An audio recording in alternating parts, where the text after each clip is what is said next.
Good morning, everyone. We'll start the first session on blue economy and maritime connectivity. We invite Chair Dr. Fauzia Zain, Senior Economist, Economic Research Institute for ASEAN and East Asia, Jakarta, to chair this session. And we also invite the speakers to come to dais, please.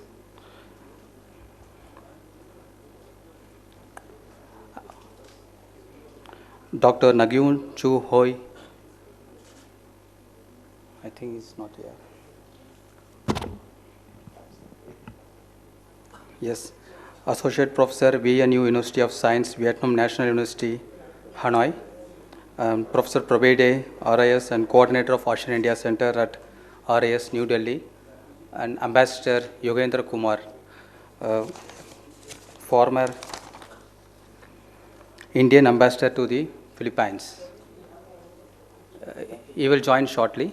May I request our chair to take the session, please.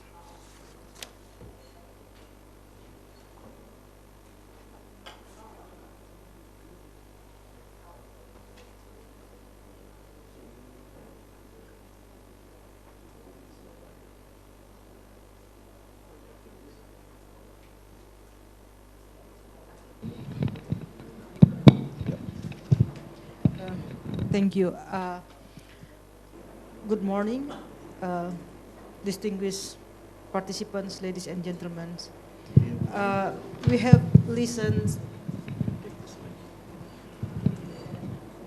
To the very important messages in the inaugural sessions that also will guide us through the whole the whole sessions today. We also have this interesting session. In session 1, we will discuss on blue economy and maritime connectivity, and we expect to have presentations from 3 distinguished speakers. Unfortunately, we missed some of the expected speakers because of some technical problems. But we also will invite floors to do some interventions and enlighten us with your experience, views, and knowledge. These sessions will highlight the issues of maritime connectivity, especially in the regions and the connectivity between the ASEAN and India. We know that in ASEAN itself, they are working very hard and still working on some issues in maritime connectivity. If we look at the Master Plan of ASEAN Connectivity 2015, the achievement is still modest. The maritime connectivity issues also big issues in archipelagic countries in ASEAN, especially Indonesia and Philippines. So it's very interesting to see how ASEAN, not only ASEAN and India, can strengthen the maritime connectivity between these 2 regions for mutual benefit connection. I already have 3 speakers here on the stage. On the far right, me, Dr. Prad Birde, the professor from RIS and coordinator for ASEAN-Indian Center at RIS New Delhi.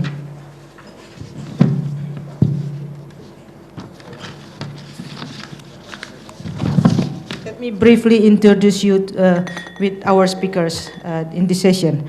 Dr. Prabir is professor at RIS, also head of the ASEAN-Indian Center.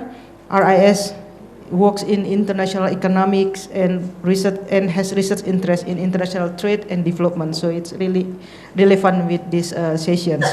He was also visiting fellow of the Institute of Developing Economies IDE JETRO in Chiba, Japan, as well as Asian Development Bank Institute in Tokyo, and visiting senior fellow of UNCTAD in Bangkok. UNESCAP in Bangkok.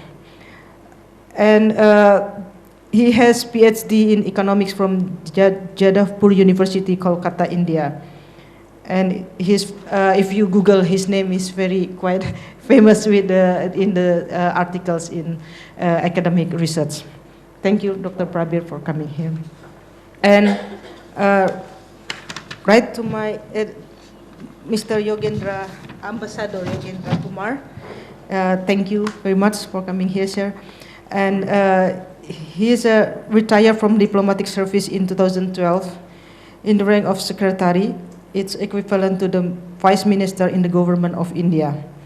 He has been an ambassador to the Philippines and with concurrent accreditation to Palau, Micronesia, and Marshall Islands. Before, he was head of Indian mission in Namibia and in Tajikistan. And he has also been Consul General in Tashkent, covering the entire Soviet Central Asia. And he also served as Indian diplomatic mission in Moscow, London, Islamabad, and Brussels. We are very lucky to have him with us right now. And we are keen to listen to his past experience in foreign ministry affairs. And on my left side,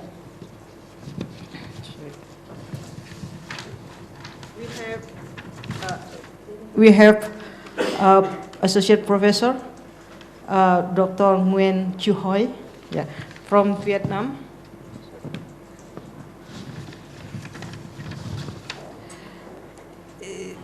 Dr. Nguyen Chu Hoi is currently a senior lecturer and high-level researcher in Faculty of Environment, Vietnam National University.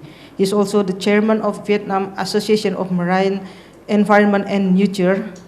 And previously, he served as Deputy Administrator of Vietnam Administration of Seas and Islands, and also a Director and Vice Director of the Vietnam Institute of Fisheries, Economics and Planning under the Ministry of Fisheries. Dr. Nguyen holds a bachelor degree in coastal and marine geoecology from National University in Hanoi and PhD degree in natural science from University of Warsaw, Poland. So let us start from Dr. Nguyen, that we have 15 minutes time for presentations. So we will have some enough time to discuss with the floor, and I believe that we are keen to do that. Thank you. Your time.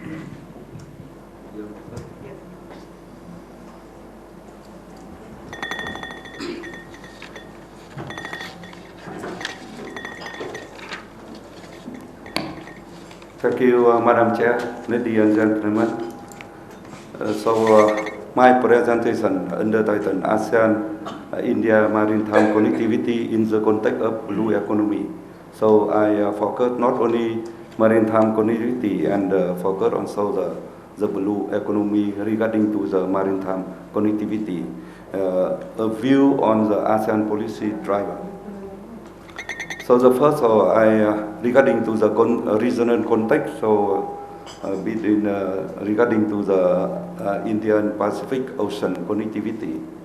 As you know, in the end of the 20 country, ASEAN Pacific has become the most dynamic region of the world economy with eventful cooperative relationship between the regional countries. However, naturally, the ASEAN Pacific region is only a link of the connectivity chain named the Indian Pacific Ocean connectivity chain, of which the South China Sea in Vietnam meets the Biển Đông Sea, and ASEAN play a centrality role in the regional architecture. You see here, so the ASEAN and South China Sea is a very important region.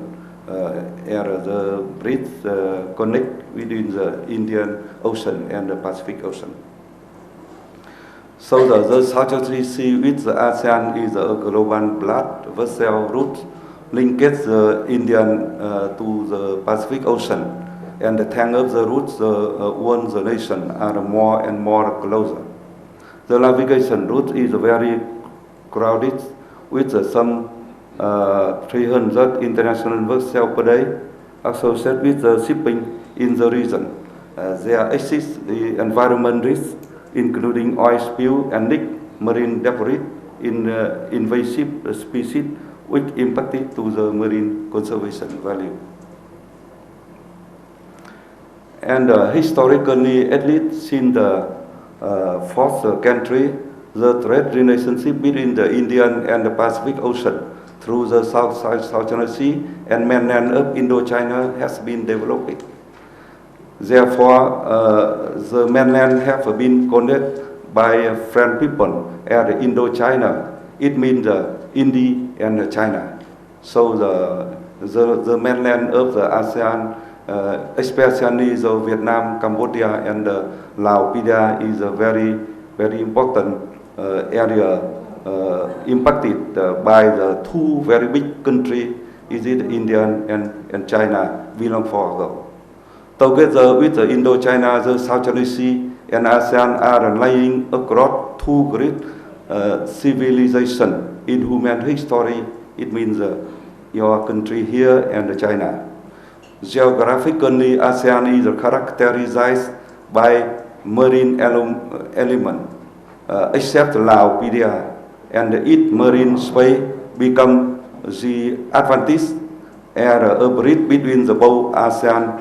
It means the Indian ASEAN and Pacific ASEAN of the world. ASEAN itself also is populated with about over 600 million persons and is considered as a large market and a dynamic economically region in our this country and beyond of the world. And here you see in the map, so in history, ASEAN with the South China Sea region becomes the interference from the different world civilization. You see here, so the India.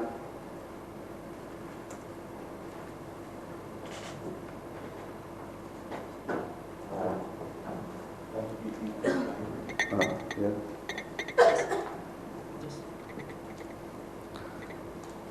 So you see here, so you see here, so it is the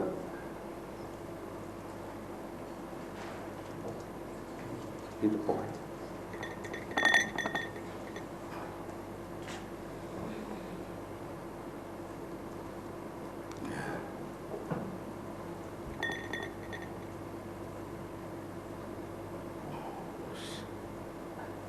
You see here, so